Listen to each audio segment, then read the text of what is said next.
If your child is currently at grade 5 in maths or science, then the good news is they already have the foundations.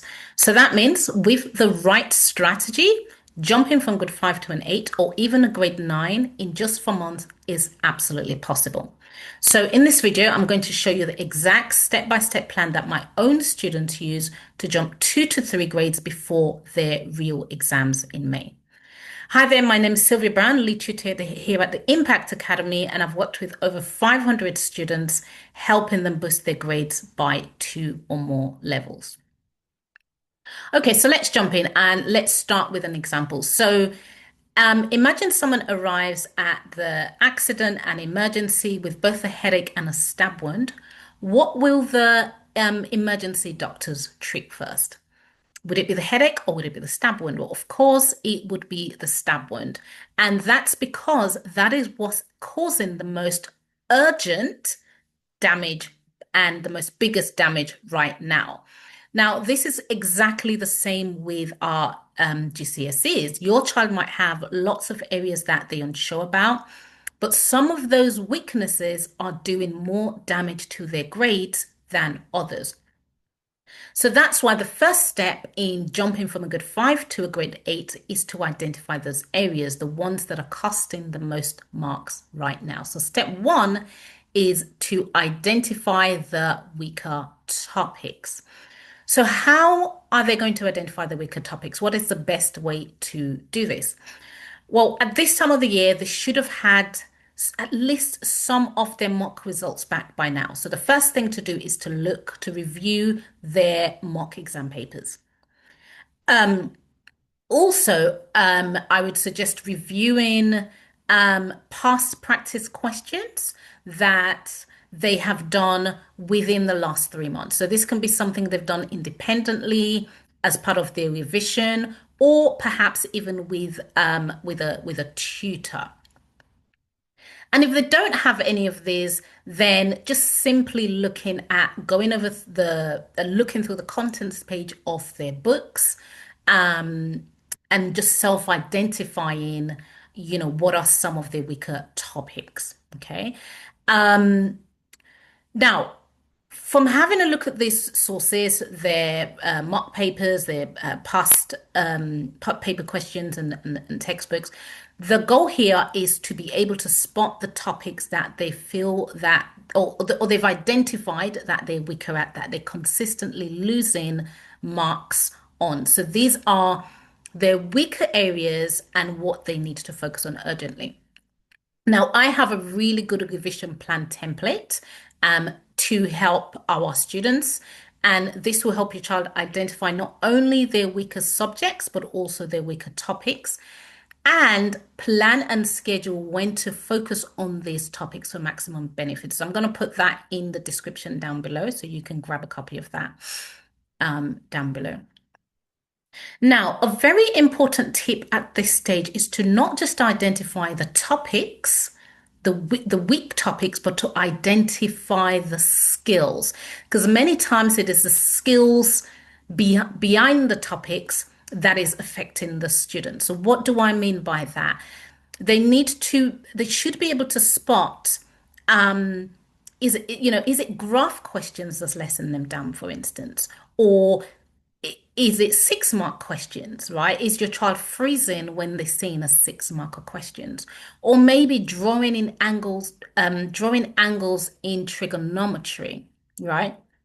So there are lots of skills within the maths and sciences that could be what is holding them back in these specific topics. Now, when I work with my students, what I do every couple of months or so is that we do exam revision using practice questions. And from that, we're able to identify the top 2 to 3 topics that they need to focus on. So I would say to my students, these are top 2 to 3 topics you need to focus on, and they then go away and they can then proactively focus on these topics. It helps them to be proactive with their learning. So it's so important to just take a few minutes to identify these key topics and skill. Really, really crucial. Okay, so that's step 1, identifying the weaker topics.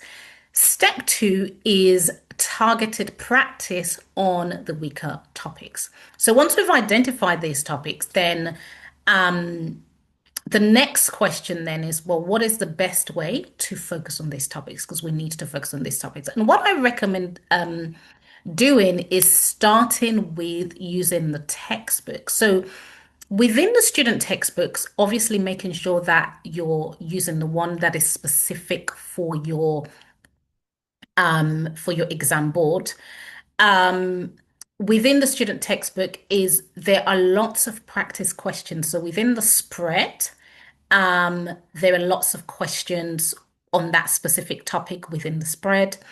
At the end of the unit, there are lots of summary questions, exam questions, 6 marker questions that they can use. And for maths, they can refer to websites like Maths Genie because there are lots of practice questions and practice exam questions on that website. So what I recommend is that they start working on these questions to help them check their understanding. And then see how you get on, see how they get on, and check their answers because you can actually find, you can research the answers online.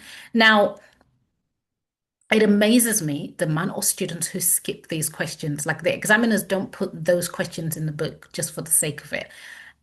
So a lot of students actually skip these questions, but they're really gold for really deepening that understanding and checking what is actually sinking in. So remember, practice makes progress. So using those questions, practicing those questions will really help your child to make more progress.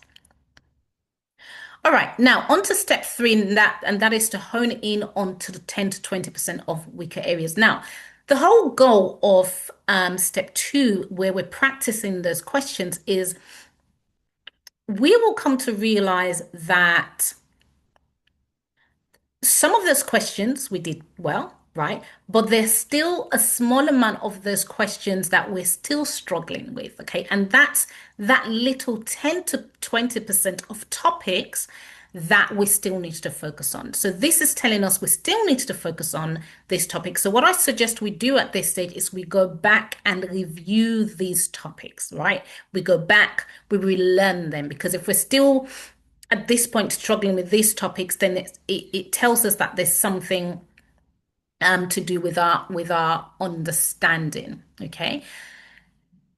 Now, we don't want to just relearn the topics, right? This is really where we need to pay particular attention to not just the topic, but the skill. So, i.e., what is it in that topic that is letting us down? So, for instance, have your child noticed that um, they're still struggling with rates of reaction questions? Then this could be that maybe they just don't know how to find rates of reaction from a graph. They don't know when, do I use a tangent for when I don't use a tangent, for instance. Maybe your child there are many students, for instance, that can give you a rough idea about what cracking is, but when they see a 6 marker question on cracking, they can't answer the question. They don't know where to start. They don't know what keywords to use. They don't know how to put it into concrete sentences. So at this stage, we want to identify not just the topic, but what is it about that topic that is letting us down. And that's that last 10 to 20% of topics. And this is where we now need to revise using things like YouTube videos, revision guides, and making sure we are using those active learning techniques. And even going back to your teacher, to your tutor, ask them questions, if you are not sure. So basically, go back and review those topics.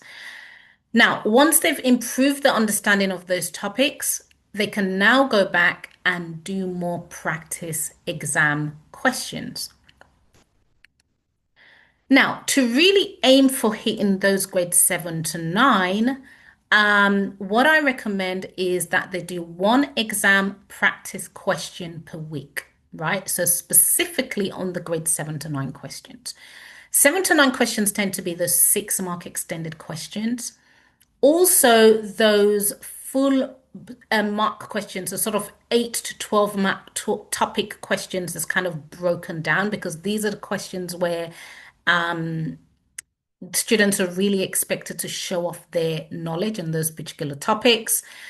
And the CGP workbooks, um, there are many sections that have grade 7 to 9 questions, right? So by practicing those questions, you are starting to get better at answering grade 7 to 9 questions, and that would ultimately put you in better stead by the exam. So these questions will really strengthen exam technique, and exam technique is what will determine high grades. So if your child starts now, stay focused, follow these steps. 4 months is more than enough for them to jump to 2 to 3 grade levels. Okay, so now they know that step-by-step plan on um, how to jump from grade 5 to grade 8 in 4 months. The next thing is to know what are some of those topics that they might need to prioritize. So watch the video coming up next for that, and I'll see you in the next video. Bye for now.